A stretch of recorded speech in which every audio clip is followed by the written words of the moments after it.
ನಮ್ಗೆ ಕೆಲವೊಂದು ಫೋಬಿಯಾ ಇರುತ್ತೆ, ಕೆಲವೊಂದು ವಾಟರ್ ಕಂಡ್ರೆ ಭಯ ಇರುತ್ತೆ, ಹೈಟ್ಸ್, ಅದನ್ನು ಕೂಡ ಮೆಂಟಲ್ ಇಂದಾನೆ. ಹೌದು, ನಿಮ್ಮ ಮೆಂಟಲ್ ಮೈಂಡ್ ಎಬಿಲಿಟಿನ ಎಷ್ಟು ಬೇಕಾದ್ರೆ ನೀನು ಸ್ಟ್ರಾಂಗ್ ಮಾಡ್ಬೋದು, ಅದನ್ನು ಬದಲಾಯಿಸಬಹುದಾ ಫೋಬಿಯಾಗಳನ್ನ?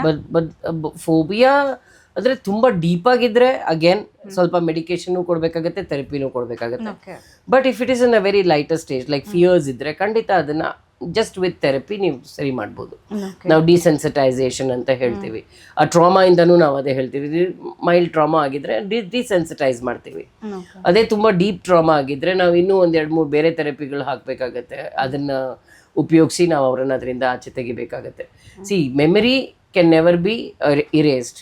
Memory is a very strong thing, it can never be erased, but that can be minimalize ಮಾಡ್ಬೋದು. ಮೆಮರಿನ ನಮಗೆ ಫ್ರೀಕ್ವೆಂಟ್ ಅದರ ಅಕರೆನ್ಸ್ನ ನಾವು ಮಿನಿಮಲೈಸ್ ಮಾಡ್ಬೋದು.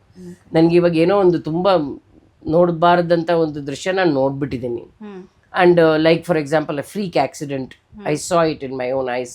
So that keeps coming in my dreams, that keeps coming every time. So ನಾನು desensitise ಮಾಡಿದೆ, ಇನ್ನೂ ಒಂದು ಹಾಕಿದೆ ಥೆರಪಿ, ಅದೆಲ್ಲ ನಾನು ಕಮ್ಮಿ ಮಾಡ್ತಾ ಬಂದೀನಿ. ಬಟ್ ಮೆಮರಿನಲ್ಲಿ ಅದು ಹೆಚ್ಚಾಗಿ ಉಳಿದುಬಿಟ್ಟಿದೆ.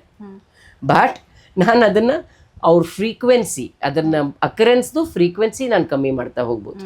ಯಾವಾಗಲೋ ಒಂದ್ಸತಿ ಅದು ಥಾಟಲ್ಲಿ ಬಂತು, ಬಟ್ ಇನ್ನು ನಿದ್ದೆನಲ್ಲೂ ಬರೋದು, ಅದರಲ್ಲೂ ಹಂಗೆ ಅದನ್ನೆಲ್ಲ ನಾನು ಕ್ಲಿಯರ್ ಮಾಡ್ಬೋದು.